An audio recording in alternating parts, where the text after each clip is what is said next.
Kape Kwentuhan Kababaihan presents Hugot ng Buhay. Sa JC ang ating pahinga. Maghahating gabi na, si Cheryl ay hindi pa rin makatulog.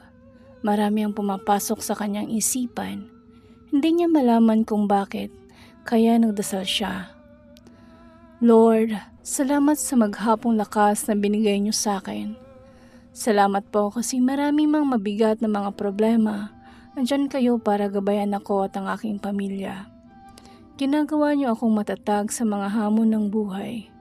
Lord, patawarin niyo po ako. Alam ko pong maraming dapat gawin sa araw-araw. Hindi ko po gustong makasakit sa iba. Gusto ko po sana ay maipaalam sa lahat ang kahalagahan niyo. Alam ko po na kami ay hindi perpekto para hindi magkamali. Kaya po kami ay lumalapit sa inyo, Panginoon, upang manalangin at patawarin kami sa aming mga kasalanan at mga pagkukulang. Ang lumapit sa iyo, Panginoon, ang pinaka-the best na pakiramdam. Nakakaginhawa at nakakagaan po ng kalooban. May mga pagkakataon na nakakalimot po ako sa inyo, Lord, dahil sa mga maling desisyon o mga gawain.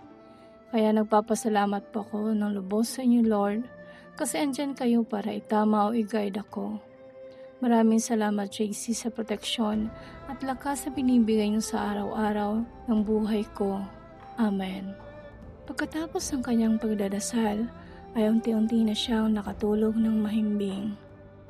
Si JC ang ating hingahan at pahinga, kaya kung tayo ay may pinagdadaanan, huwag tayong mag-atubiling lumapit sa kanya. Cheryl Molina.